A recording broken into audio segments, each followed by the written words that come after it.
Hello and welcome to another review from Cinema Savvy. It's myself, George, and tonight I'm joined by Chris as we review the Alex Garland's 2018 sci-fi slash thriller slash horror Annihilation, spelt the right way. No one can ever spell that word. But how are we doing tonight, Chris? Yeah, no, I'm doing very well. This is going to be a very interesting review, not just because we're going to be doing spoiler-free first, which will be incredibly difficult to talk about in the first place, but just sort of like the whole pre-production of like this movie and the fact that, well, we say it's a 2018 movie. Most people probably won't get the chance to see it. Definitely not like theatrically anyway. We're going to be talking more about that in a minute, but no, this is probably, we're only into the third month of 2018 and already this is probably one of the most thought-provoking movies of the year. Yeah, it's for those that haven't heard the behind-the-scenes drama, this obviously Alex Garland wrote and directed Ex Machina, fantastic film. I think you and Tate, did we all put that on top 5 of the year that year? It's definitely on honorable mentions, if not. Yeah, phenomenal sci-fi. We have a review of it on our channel. I don't know if that was just me and Tate on that one or if it was a film club that we did. It's quite an older video on our channel, but we definitely had one up there. I absolutely love Ex Machina. I've seen it about 3 or 4 times now, I think. It's a film that just keeps getting better, and for a directional debut, arguably, I mean, you sent me that link to the whole article about Dread, and maybe Alex Garland directed a bit of that. It's a terrific modern sci-fi film, and just like right off the bat, like going into thoughts, I went into Annihilation completely cold. I hadn't seen a trailer, didn't read anything about it. I just saw Alex Garland's name was attached to it, and I thought I need to see this movie. I think on the whole, I prefer Ex Machina as a film to this one, but we'll talk more about it in a minute because I'm very divided on Annihilation at the moment. Yeah, it's a film that, I mean, the first division of the film is that the producer, I don't even want to know his name. I'm going to basically his name. he come out and said, this was, I think we covered it in the news about a month or two ago, that Annihilation was going to be released in cinemas only in America and Canada at the end of February, and then it will debut on Netflix in March the 12th for the rest of the world, and then America will get it on Netflix at the end of March. Which is the most stupid thing I've ever seen in my life. I understand a film being bought and going on Netflix entirely. I do not understand a film being put in a cinema for 2 weeks to then go onto Netflix, especially when your first film was Ex Machina. This is a film that has a lot of anticipation, and this has caused a bit of outrage because Alex Garland wanted this out of the cinemas. He said this is a film being shot to be watched on the big screen. I would concur with that when I saw this, I kind of thought, yes, I can at home in the dark, but there's something about this that I think should be seen on a big screen, not like an IMAX or anything, but I'd rather be watching this at the cinema than at home. Yeah. Like with a Cloverfield Paradox kind of movie, you can kind of see that, yeah, that could go onto Netflix, but with this, you said it perfectly, like it's not mind-blowing, like kind of big screen visuals like see it on IMAX, but it does deserve to be seen theatrically, and that's how it was shot as well. It was like the director said he shot it to go to theaters, and he said that he's got nothing against Netflix or anything like that, but when you know that you're making something for TV or for Netflix, you can shoot it in a particular way for that medium. This was definitely meant for a big screen. You didn't name the producer. I'm going to name and shame him, and if he wants to sue me, he can take that up with my solicitor. David Ellison, who's a financer at Paramount. He's produced such great sci-fi films such as Geostorm and Terminator Genesis. On early screenings, they weren't too keen on it because it was apparently, quote, too intellectual and too complicated for people to understand, and he posed a bunch of reshoots and rewritings to dumb it down, make it more simpler and palatable for audiences. And there was another producer, Scott Rudin, who sided with Garland, and Alex Garland obviously didn't want to dumb down his own movie. And I think that feud between the producers and everything is to why they settled and put it on Netflix. I don't really know all the ins and outs of it. And it's a real shame because you can tell that Garland is happy that his movie's being screened in the US, but it's not going to pick up the traction. Like, yes, Netflix is very popular. People watch a lot of stuff on Netflix, but this is a movie that deserved to be shown by, seen by a lot of people, like Ex Machina was, because that picked up quite a following. That was done through Film 4, like a smaller company again, but it did have that. I mean, it was touted for Oscars, for God's sake. Like, it was nominated for a bunch of stuff. and it still won one. Yeah. Yeah, I mean, what was it like? An indie film beat The Force Awakens to the best VFX Oscar. That was a remarkable. I mean, that was our first Oscar live stream, wasn't it? That was one of the big shocks of the night. That this small indie film, basically, not even Star Wars, it took out 4 blockbusters, and they're probably hundreds of CGI staff versus the guys that just did like 2 people. Yeah, there's been a whole drama on this, and it's been a shame because over the years, I think a film I can think of similar to it, Snowpiercer, everyone's favorite Harvey Weinstein, deemed it too intellectual, just like this last producer. They deemed it too intellectual for international audiences. So Snowpiercer has never officially been released in Europe at all. I think France has the Blu-ray, but it never got cinema released in England, and it's never had a home video released in England. And that was, I mean, I've still haven't seen it. It's Snowpiercer I wanted to watch, and apparently it was phenomenal. And from what I get from that, like I get from Annihilation, it's not even intellectual. To me, going off my first instance of this film, it's not a film that's trying to be intellectual. It's not a film being intellectual. It's just a sci-fi film with, I wouldn't say a traditional sci-fi ending, but there's that sci-fi sort of ambiguous ending, I guess is the right way of saying it. And I can imagine a bunch of absolute morons sitting there thinking, yeah, where were the explosions? I don't understand. I only know AR-15 rifles I can buy from shops on every corner. Yeah. You know. I mean, there wasn't a part of this movie where I at one point said, like, this is too over my head. I can't understand this movie. Without going into spoilers, the ending might throw some people, but I mean, I thought it didn't feel completely out of place to what had been set up through the movie beforehand.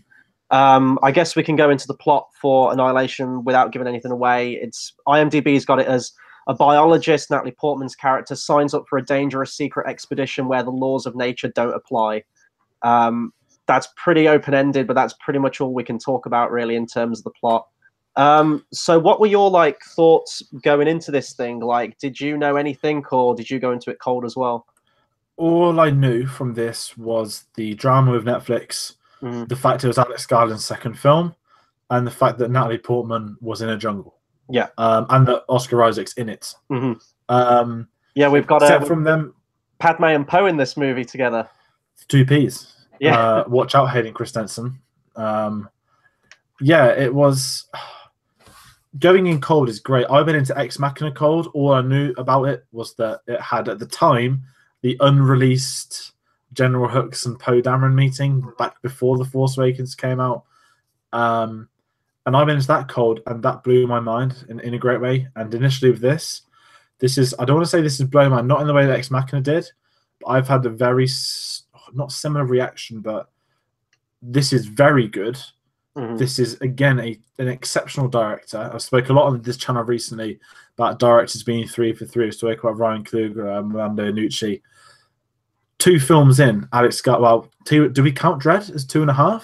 Why not? I mean, if so, you've got a hell of a trilogy of sci-fi films, right? Well, this is the thing. Dredd is outstanding.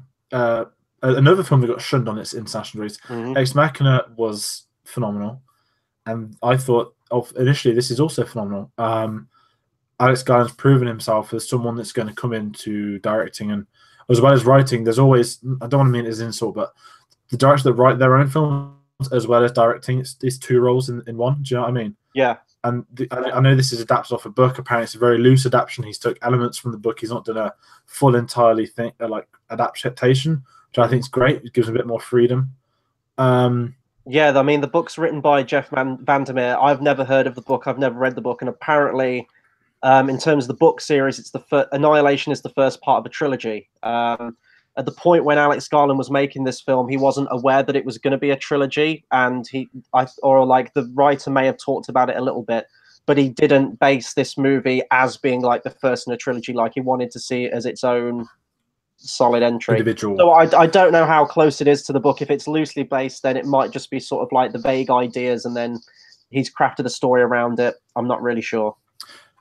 Yeah, it doesn't feel like a book adaptation as well, and I mean that in a nice way. It felt very original, and if you know this is the guy that did Ex Machina and this is the guy that did Dredd, then you get a sense of the 2 films. His styling, especially the tricks of the cameras and whatnot. Like, there's for example, in the jungle, there's like not a fluorescent light, but in Dread, when the character would take drugs, you'd get that really weird filter, and you don't get that in this, but you get sort of aspects of the coloring in the background and stuff. Yeah. So you can, if you say this is the guy that's worked on Dread, you can understand it as well. And the very sort of isolated setting as well. Yes. Three films have had very isolated settings, so there are elements there, but it's so sort of spoiler free, isn't it? No, I was going to say, like, while you talked about the isolation there, like, Alex Garland is great with mood and atmosphere and putting you in that situation where it's a very bleak situation. Like, he's great with that stuff. And I don't know how much of that is due to budgetary limitations. Like, he has a very sort of modest budget to work with each time. You can't film on, you know, loads of incredible locations. He makes the best with what he can, but he makes it work with the film. And I would say this, in some respects, is an original movie, although I did notice a lot of similarities and, like, not necessarily iconography, but, like, elements from other sci-fi films. I wonder if Alex Garland's watched a bunch of those and he took elements from them. For example, there's bits of Alien in there. There's bits of, like, body horror and stuff like that, without going too much into spoilers with it. John Carpenter's The Thing, I was picking up on, like, little bits from as well. So there's loads of little bits sort of peppered throughout it. You could even, like, more recent sci-fi films like Arrival. I was picking on similarities like that. Both are great sci-fi films, but he somehow manages to take all elements like that, adds some new stuff in of his own, and then somehow comes up with, like, a brand new, original, innovative product. Yeah, and I think that's a credit to him, to be fair, because it's so easy to recycle the same old films you get. Like, there's always, I mean, I say it and my mind's gone blank, but there's always a film that comes out that copied a film from 3 months before, and it's like A to Z copy. It's not even like elements now. They're just remaking films from 3 months ago with a different name. I wonder if he is, like, if Garland is going to focus on sci-fi now. Like, you could argue, like, Villeneuve, and I know he's done, like, Prisoners, Sicario, like, crime thrillers and things like that, but he is almost like the sci-fi guy. Like, if you look at Arrival, did he do a sci-fi movie before that, or was that his first one? I don't know, but of course he did Blade Runner straight after. Blade Runner. There's talks that he might be doing a remake of Dune, which is again another sci-fi. Yeah, that's why he's turned down Bond, hasn't he? And he's come out this week and said he's going to be in 2 parts. Well, it might be because of how long his films are. But I think this is as another film pushing forward. I don't want to say that pushing the boundaries, but I thought what I got from this film was something that we've just had Oscar season, and I'm not going to talk about next year. But it already feels like this isn't your blockbuster. This isn't your Oscar bait film. This is something very, very unique and individual. And I think this is the film that will garner a cult following, but also go down as, like, one of these sort of underrated films from this year that you may have missed.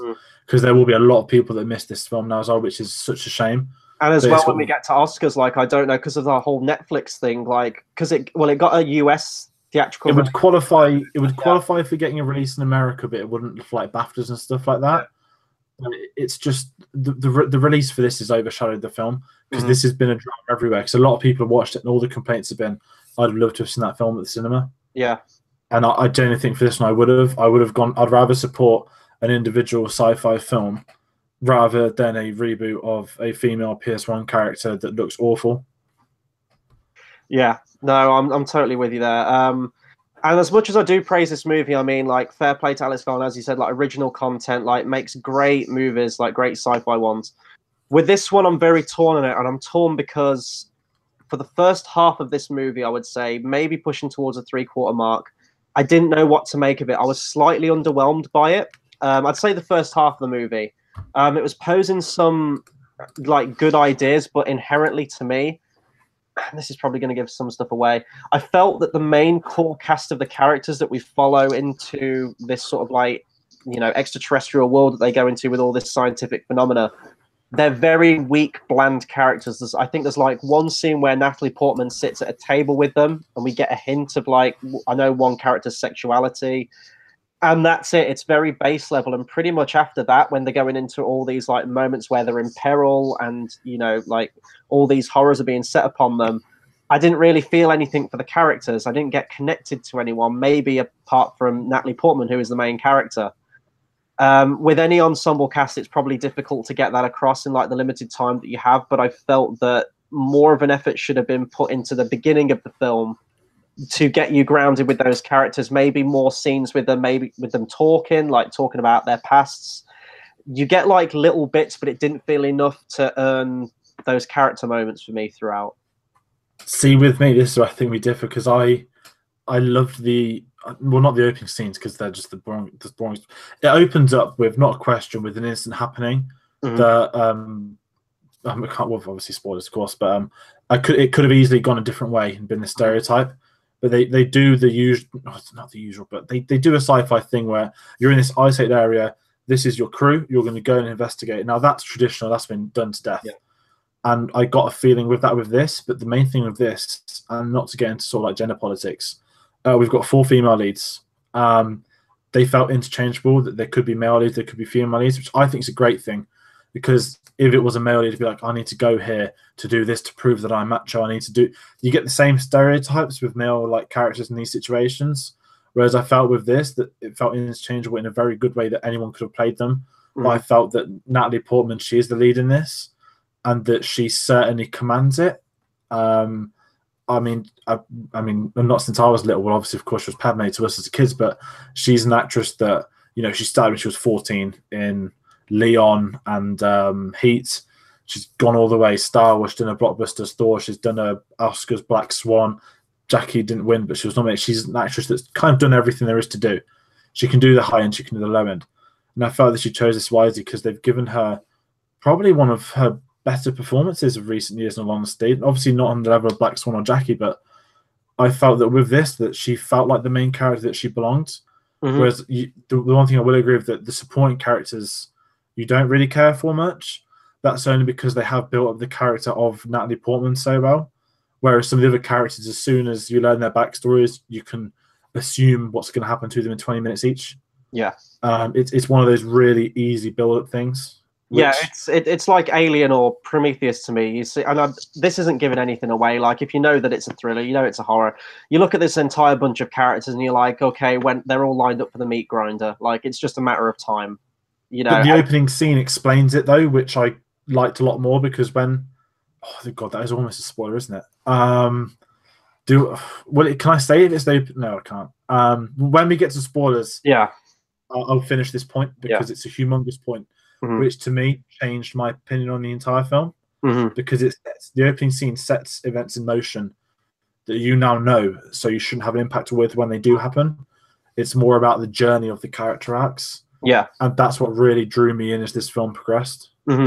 So we're sort of like completely on opposite of which parts of the movie we enjoyed. So you really liked sort of like the main chunk in the middle, which is what I thought was sort of like the, you know, by the numbers, slightly mundane stuff. And then it hits like the last half hour, 20 minutes of the movie, and it becomes fucking 2001: A Space Odyssey by Stanley Kubrick. It's like some of the most thought-provoking like sci-fi I've seen in a hell of a long time, to the point where it hit credits. And we'll talk about the music as well. I absolutely loved the score to this movie. It was this really eerie, otherworldly soundtrack that really enhanced the movie. It hit the credits, and I just stared blankly at the screen until the credits had finished rolling. I was like mulling the film over, and it's really awkward, because a good ending can change your opinion on a movie, because that's the last experience you leave the movie with. Like, so obviously that's going to be fresher in your mind. So I'm really dead center down the middle of this movie at the moment. Like, the first half I thought was kind of by the numbers and a little bit derivative, and then the last half is some of the best sci-fi I've ever seen. So it's difficult. I'd go as far as saying I loved the entire film, but it's the last half. All I've seen online is Act 3. All the reviews, I haven't read the reviews, but I've seen the summaries and stuff. Like, Act 3 is something everyone talks about. Wow, Act 3. And you've got to build up. You've got the old school chapters where it says Act 1, Act 2, Act 3. So when you get to Act 3, I'm expecting something. And when it comes, it's like what you said. When they credit it for me, obviously it's on Netflix on my home. So I just sat there in bed, just sitting there staring into the screen, just like, what have I just watched? And I mean that as a humongous compliment, that I don't think I have had to deal with such a thought-provoking ending. Not even Interstellar. Maybe I'm going to go all the way back to... Oh, God, I had a film made a minute ago, but I've forgotten it already. It's one of those films that you just sit there thinking, okay, what have I seen? And this is just absolutely phenomenal. And it's really killing me that I forgot, because I had the perfect example of a sci-fi film. Movie. The Matrix, The last Inception. Of course, Inception. That was it. I don't think I've sat there thinking about the end of a film since I saw Inception. You know, the whole totem twist. Mm-hmm. And I started thinking, okay, and I absolutely adore this. And as much as I can say without spoiling it. I'm going to go into one specific with this in spoilers, but just a general overview. I love the world building of this thing. And I mean, you play a lot more video games than I do. Did you get a bit of a Last of Us vibe with this movie on certain things? There's like a fungi like growing on some things, and like there's a lot of deserted buildings and areas and mosses growing everywhere, and it kind of reminded me of that really overgrown clicker-like world from The Last of Us a little bit. Yeah, the production design was outstanding. I can't go into certain aspects. The thing I'll say is they do something with an animal in this movie, which is probably one of the most creepiest things I've seen in a film in recent memory. And it's original but terrifying in the right way. And I think that's all we can really say on that, isn't it? I mean, I've said it already. I don't think I've seen a film like this. I probably won't for the rest of the year. There is almost nothing because I haven't seen the trailer. I don't know what I'm allowed to say either. Yeah, but this is a film I think is my final summary. Like before we hit spoilers, this is a film that I think you genuinely need to go and see like as soon as possible. You don't even need to go anywhere. You can do it on your computer, and apparently you can do it on your phone. I'm sure they wanted you to watch it that way. Watch it, have a think, and get your opinion, gather your opinions on it. I personally think that Alex Garland's proved that. Well, it's just 3 for 3. I'm just gonna say he directed Dredd because Carl Evans come out and said he did direct Dredd. And if the main character tells you that, then I think you know the answer. He's like in the top 3 directors now for me that I'm already looking forward to what he's going to make next. You've got like Nolan, you've got Villeneuve, and you've got Alex Garland. Like they're the top 3 for me probably. Well, when we reviewed Death of Stalin, I kind of said when a director goes 3 for 3.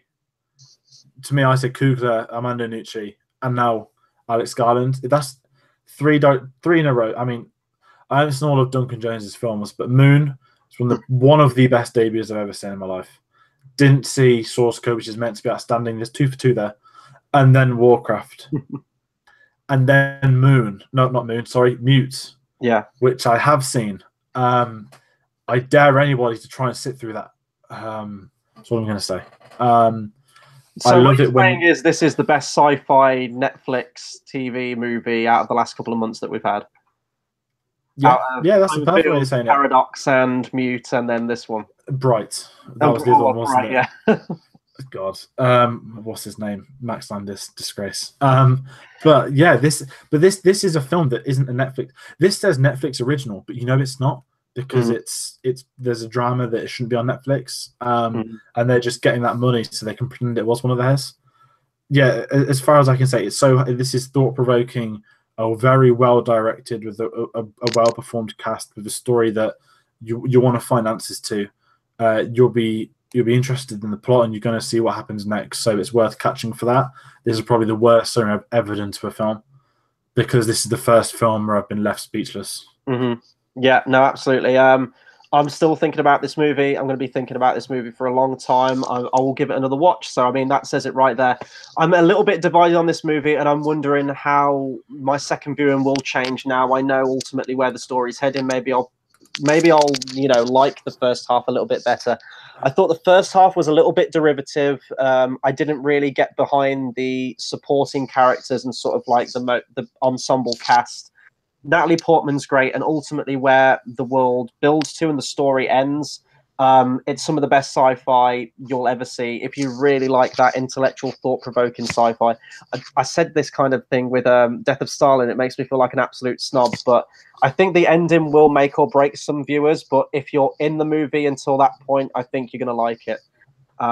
So yeah, if you've got a Netflix account, I guess, because that's going to be the only way you're going to see it if you're anywhere outside of the US, get Netflix or find video somewhere. I really want to go to the cinema and support this movie because, you know, Alex Garland's the man and we need to support more movies like this. But yeah, no, I liked it. I'd need to give it a second watch before I can truly compare it to Ex Machina, because I've seen that more times, but I still did really like it.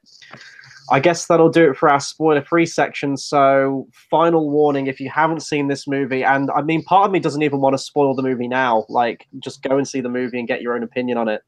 But there are some things we need to talk about. So I guess I'll hand over to you to decide what we're going to talk about first, because we could really start anywhere in this movie. Where do we even begin? Do we save the end for the end? I think we'll save the end for the end a little bit. So do you want to talk about that as soon as they go into the shimmer, into the phenomena? Yeah, I mean, I guess we can read the plot that Natalie Portman's married to Oscar Isaac. He comes back and he's ill and he looks like he's about to get the chest burster from an alien. Yeah. She's taken, I don't mean to read through it, but just they're taken to Area 10, then basically the film starts. This is what's it called? I forgot the name of it. Sorry, I watched it the other day. The Crimson? What's the area called? Oh, like Area 51, kind of Roswell. So they get taken into Area 51, and then they get taken into what's it called? The place they go, the actual forest. Oh God, I don't know. They get taken into basically, what do you call it, the jungle? It's like Jumanji. It was kind of like Chernobyl though. Like it was sort of like this big, like quarantined, alien, eerie, desolate place they have to go into, wasn't it? Yeah, if you give me like 5 seconds, I'm going to find out where it is, right? The Shimmer. Sorry, we got that wrong. Oh, the name. Yeah, no, I thought you was looking for like the specific name of the location. I was like, oh no, just the Shimmer bit. So basically, the team of scientists have to go into the Shimmer. Their goal is to get to the lighthouse to find out the source of all this magical goings on. And what is it? So many teams have been in here over the last years. Yeah, and only one man's ever made it out, Poe Dameron, because of course Poe Dameron would. And I really like the mystery with him at the start, because when the story starts off, we get introduced to Natalie Portman, and she's this sort of like workaholic teacher.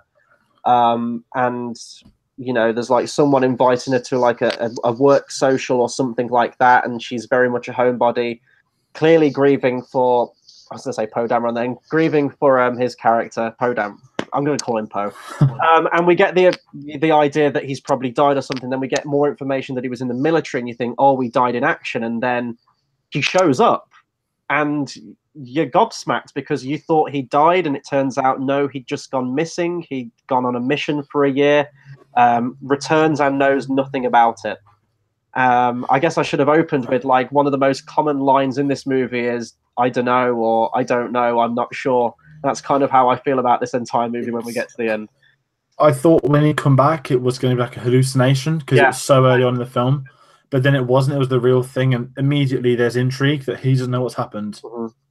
He's having like a seizure and the usual sort of bad goings on. Mm-hmm.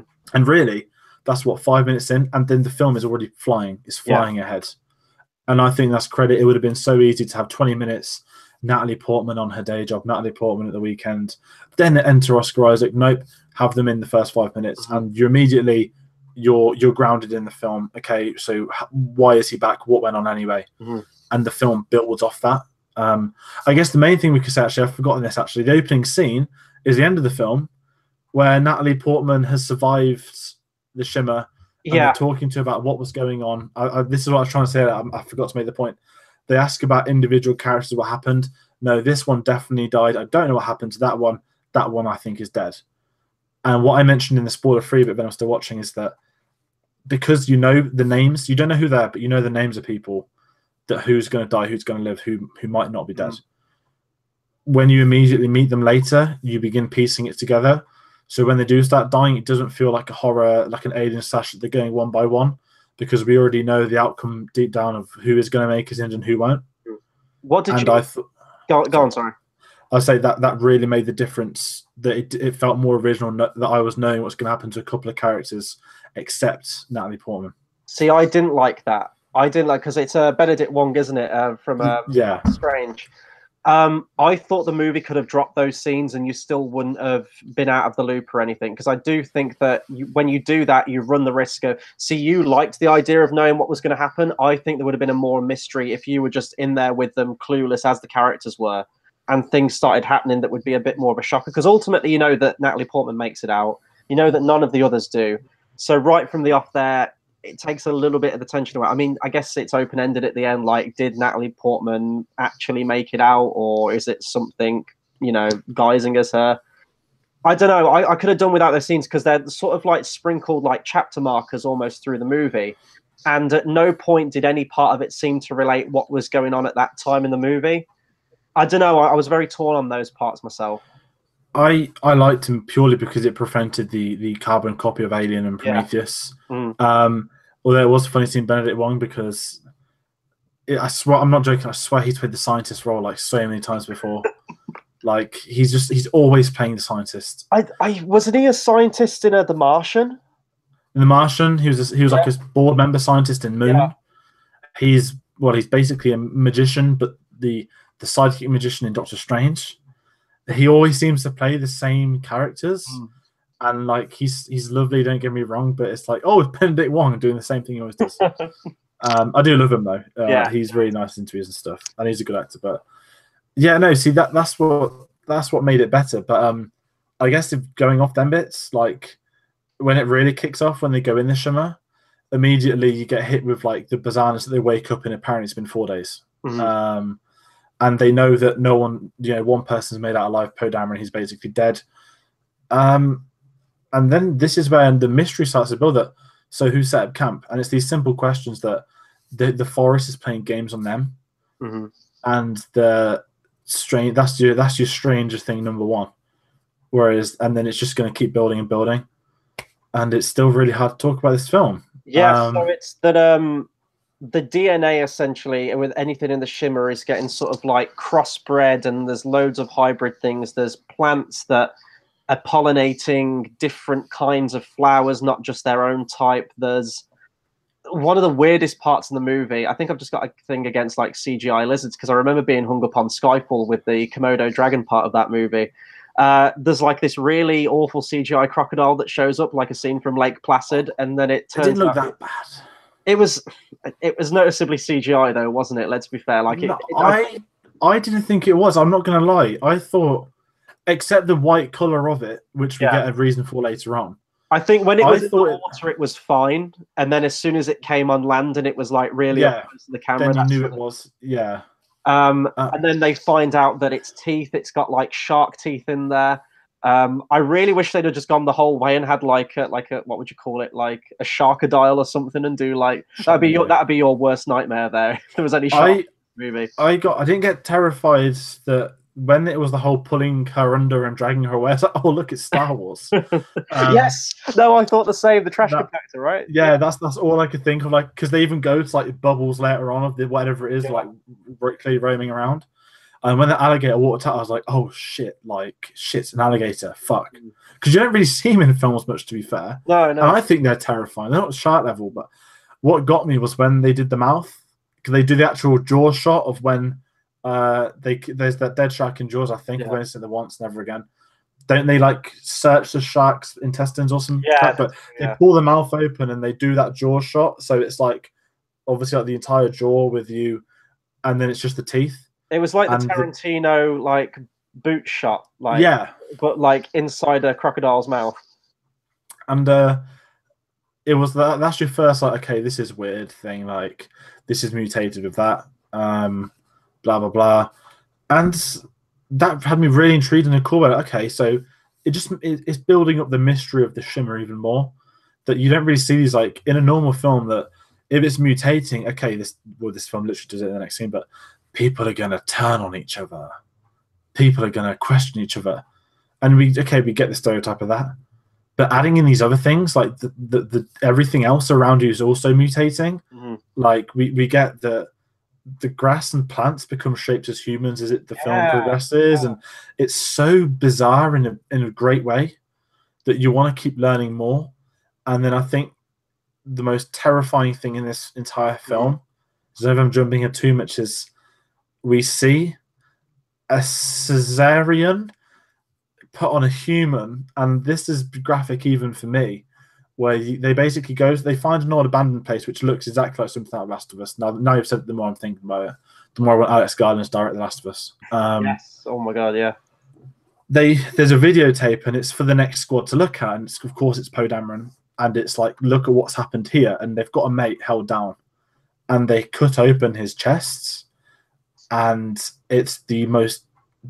I don't get grilled easily. I can sit through District 9 of his fingernails coming off easily, but this, they cut a square of flesh off him, and his intestines looked like an eel, like they were just slithering around, and that was really like jarring even for me. And like you almost wanted to throw up with the characters that basically were about to. But when you're watching it, like Poe Dameron, I'm just going to call it, Oscar Isaac is like laughing, and they've all gone like insane. You think, oh, they've all like had cabin fever or something, or they've like created some kind of weird cult, or you don't really know what's happening, but you know that it is weird. Alien, and that's the closest it probably gets to the whole alien chestburster thing or any kind of body horror like that. But it really works for the movie, and that's where you start to question things as to where this movie is going to go, and how are these people that we're seeing now going to mutate as the movie goes on.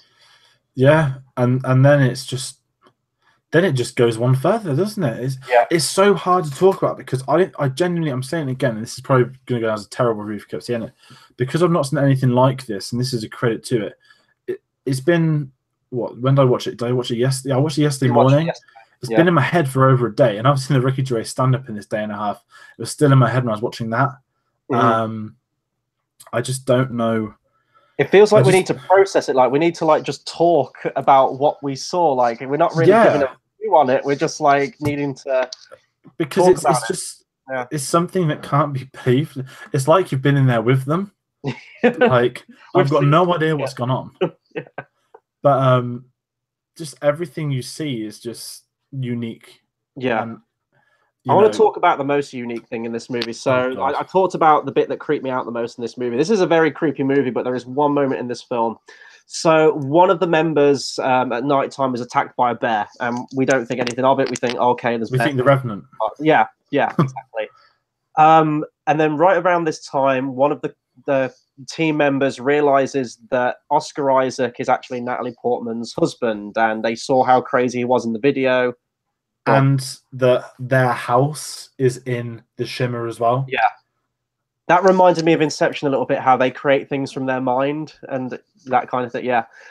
So tie them all to chairs, like John Carpenter's The Thing, and is demanding answers and wanting to kill them, saying, you know, like, you've lied about everything, you're going to kill us. Then this bear shows up, and I don't even know how to describe it. So it's like a bear with a skull face, but when it roars, it makes the sound of the screams of help from the woman it just killed. And it's a lure. Yeah. So it's like it can replicate human voice, and that's just because it's been mashed with all the DNA, and it's like this horrible, grotesque freak of nature thing.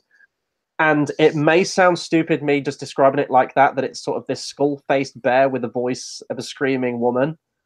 But it's one of the most intense and creepy scenes. It's really otherworldly and just weird, and it's awesome. It's one of my favorite scenes in the movie, and it's just sort of like scanning around. It's like the T-Rex from Jurassic Park. If we don't move, then it won't see us. It's terrifying. It felt like horror in the like the edge of your seat thriller. Like, and the thing is, this isn't a stupid film. Someone's trying not to scream. It doesn't do the classic, I'm fucking screaming. Instead, it gets worse, because the bear, it starts like nipping her shoulder, and you're kind of there like, she's really trying hard to resist. And the bear's literally like slowly digging its teeth into her shoulder. It's really grim. And then the one you think, the bad one that's just died, comes into the machine, and okay, you know that's going to happen. And then it like Immortan Joes her and just rips the bottom of her jaw off and just throws it away. The bear scene is something I think people will speak of for years. Yeah. Because it was amazing that the idea had come into someone's head that let's mutate the bear, use its screams to get... Because the only reason she doesn't kill them anyway is because she hears the screams of the person she thought was dead. So when she goes to investigate, she gets wrecked. And you know, okay, the one that turns evil always dies in the horror sort of genre, but that bear is an image that's been left in my head for a couple of days, and I loved it. I thought it was amazing that they had that idea together to run it in a film, and it easily worked. Well, yeah, and it was like, I mean, okay, you had a good year being tense, but like you could stick that scene in Dunkirk, like when the boat scene on Dunkirk, when you're there, like okay, like my eyes are fixed on the screen. What's gonna happen next? How's it gonna happen next? That's what I felt like in this scene. It felt like a proper horror film, and I mean that as a compliment. It's because this film, it's people saying it's horror, people saying it's thriller, people saying sci-fi. It's a mashup of all three. And to its credit, it takes the elements of each that do work, and together it's something which I don't feel like I've seen before. Yeah, and when you do like an idea of like crossbreeding stuff and DNA getting like all whacked out of shape, you could go as ridiculous as possible. You could go absolutely insane with it. And I felt they went the right level. Like there's these deer you see as well, which kind of look like legendary Pokemon, which are like a different breed of deer. You get the bear. I think if they had have gone completely balls to the wall ridiculous with it, then it would have lost a lot of that tension and almost, I want to say, realism, because it was like pure nightmare fuel. Like what they kept it grounded enough for the ridiculous idea that they were playing with. Yeah. So like in Jurassic World, let's mix the T-Rex with the Velociraptor with the what's the other one in Jurassic World? Not the water one. The Indominus Rex. Yeah. It's a T-Rex, and isn't it something else? I thought it was just T-Rex and Velociraptor, wasn't it? Wasn't Spinosaurus as well from Jurassic Park 3? I don't know. Well, anyway, the thing with that is that they just basically took the concept, okay, we're going to do mutations, so let's just take the most wackiest species we can and merge them all together. Mm-hmm. Okay, sorry, the Indominus Rex. Why are we talking Jurassic World? It's a Velociraptor, Gigantosaurus, a Carnosaurus. Carnotaur or something, yeah. Yeah, and a Velociraptor is the plot twist. Rather than go stupid, bizarre with its mutations, each one felt within each other, like alligators and shark. Okay, that's probably the most extreme, but it's not like this is half a shark, half an alligator. Mm-hmm. There's an alligator with shark features.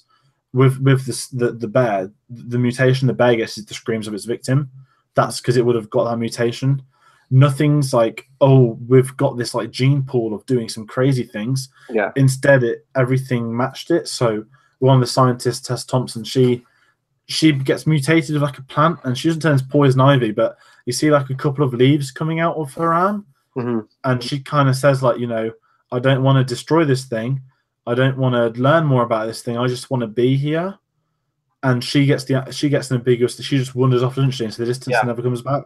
And we assume that she became like one of those human-shaped plant things, at least where I did. Yeah, because she's hung up on the idea that the one who got killed by the bear, the one part of her essence that is going to, go on was the sheer terror and horror that she was experienced during the moment where she died, and she didn't want that, so that's why she sort of becomes one with the Force, essentially, and just becomes a plant person.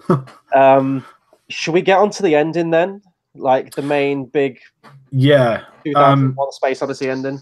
So you get the lighthouse, and she goes in the lighthouse, and if Shutter Island's told me one thing, it's always stay away from lighthouses. Yeah, this was very creepy.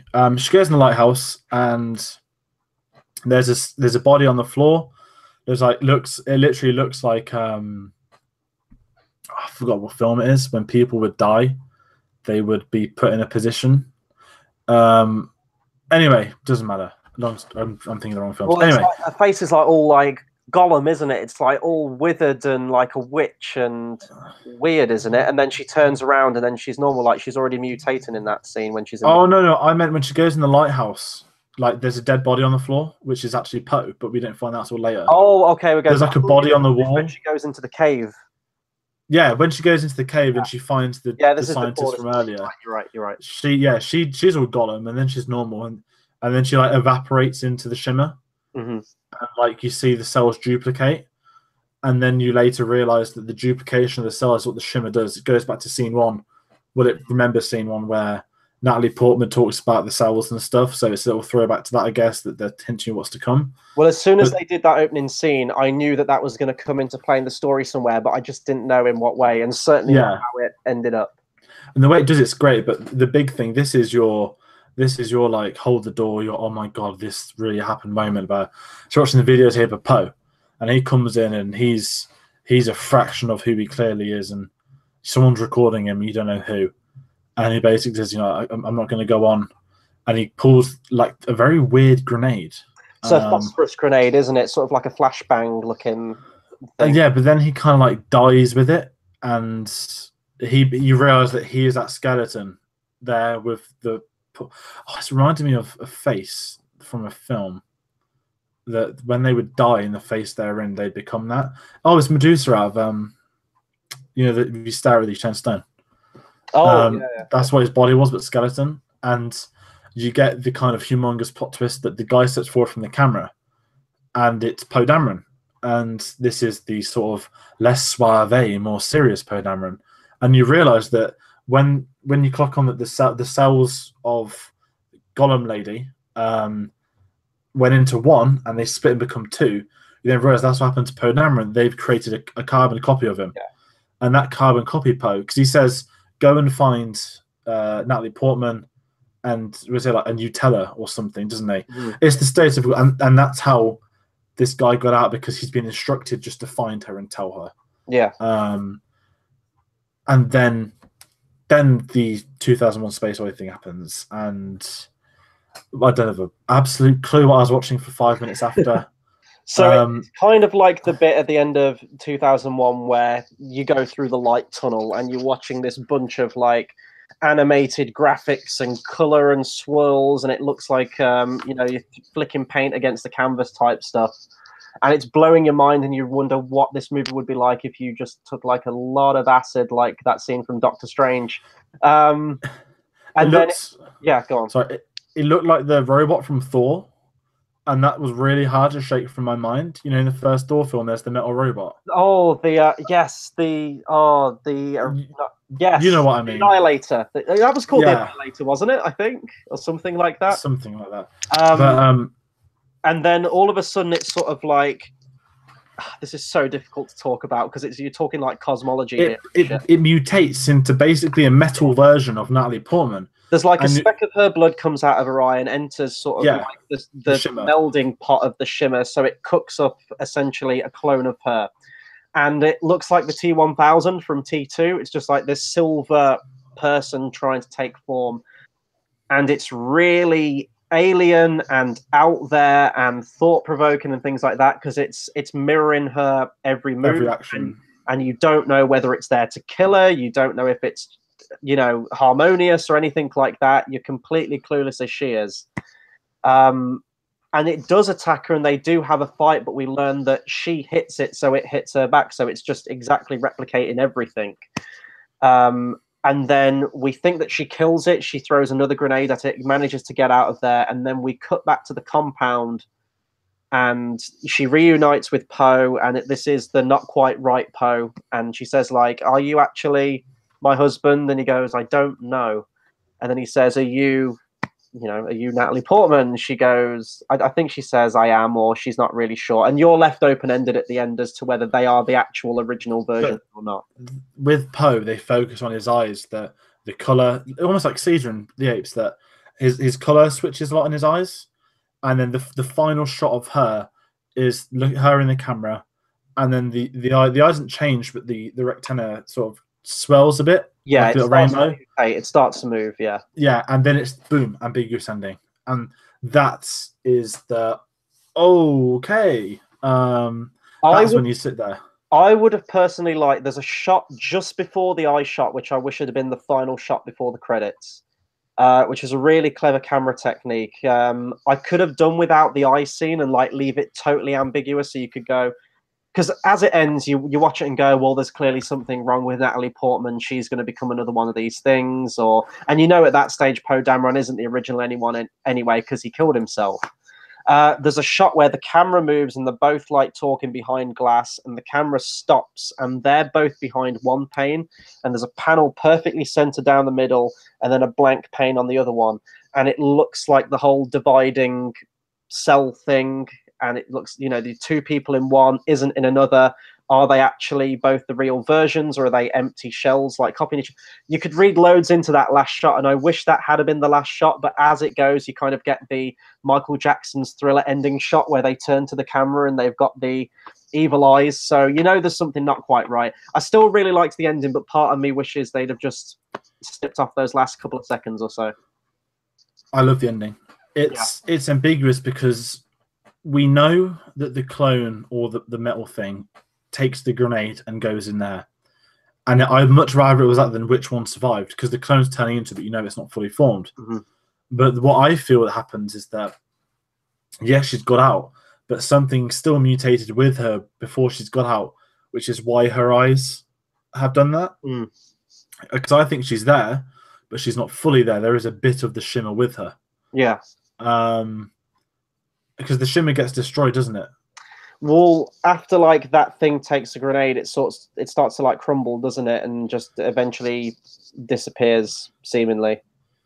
Yeah, and it's like it's that ambiguous. That, okay, so they're questioning about what happened, how did it disappear, but then it could be there within them all along. And I just thought that was a not a smart way, because it sounds pompous, but it was a better way of which one is it her or is it not? It's okay, has it happened to her? And I think this is the ending that's caused the madness, because yes, okay, I said I was like, what on earth's going on? Like, it's not hard to understand. It's mirroring her. It's just so bizarre. Yeah. And it's great. The music is really cool. It's like very eerie within it. And it's when you start realizing that it's mirroring her, then she slowly starts to realize it too. And it just, oh, my word, I didn't know what I was watching. It was refreshing to have a kind of alien force or some kind of extraterrestrial thing where it's not inherently bad and it's not inherently good either. It is really... Yeah, it's not there to take over the universe. Yeah. Yeah, you don't know what its plans are. Yeah, even with things like Arrival, and I know you haven't seen Arrival, so I'm not going to give too much away. Ultimately, it does sway to one side of the argument as to what they're there for. A bit more open-ended, but almost sort of like with an honourable cause. This one, like, you could look at it either way, which I really, really liked about it. We've been talking for this movie for quite a long time now, and I don't know how coherent of a review it is, because we're just sort of, as we said, processing everything that we've seen. So, final thoughts, go and see Annihilation, because even if like you don't really like it, you can't deny that it's not one of the most interesting and thought-provoking movies of 2018 so far. We're 3 months in, and I think it's going to be hard pushed to find another movie this year that is going to stay with you as much as this one. Even if you don't like it, there's stuff to think about, and that's a sign of a good movie. Yeah, and I think thought-provoking is the best word for it. It's certainly raising opinions online. People in much debate, like me and you, have been what's going on, what's happening. Sure, when Tate sees it, he'll probably mess us like, what have I just seen? Love this thing, yeah. And it's one of them films that I'm just happy I've seen it. Yeah, because it's films like this where people are going to switch off. Like, I didn't get it, they're done. But this film I want to revisit. It's also a film I'd like to buy on Blu-ray, but I don't think I'll be allowed to because it's on Netflix. But yeah, you need to see it, because I think this is a very well done film. This is okay. I've only seen 8 that have come out this year so far. I put this second on my list behind 3 Billboards of my year review so far. I can't describe it, can I? It is well made. The production's great. I think Natalie Dormer's outstanding. The others are slightly limited. Natalie Portman, you mean? You said Natalie Dormer. Oh no, sorry, Natalie Portman. Oh God, wrong Natalie. That would be Tate. I thought Tate would make a mistake like that. He's got his suave picture. Give me Padme over the Burnt Tyrell any day. Yes, but yeah, it's thought provoking. I think Natalie Portman's great in it. Oh, I did say Portman. It's a film worth watching, and it's going to stick you for a long time. And I think this will be a film debated for years to come. Absolutely. So that'll do it for our review on Annihilation. Be sure to comment, subscribe. If you did make it to the end of this very long video, did you like the movie? Didn't you like the movie? What do you think to the whole Netflix thing? Do you wish this had got a wide release? Anything Alex Garland or Annihilation related, please do drop us a comment. We'll be getting back to much more regular movie reviews now. This is one we just wanted to do midweek because we felt like it was a movie we wanted to talk about. I won't be going live at the weekend. I'll be producing a video for Tomb Raider. I'll be seeing that on Friday, so that will be the next movie review on the channel. I just got done with a reaction for the Fantastic Beasts 2 trailer. Check that out. If there's any other trailers that come out, any other big trailers, I'll be on a reaction for those. Yeah, loads of new show ideas. If you're a movie fan, if you've just discovered us through this video, hit the subscribe button, share, spread the word, all that good stuff. And until the next video, we'll see you guys next time. Thanks for watching.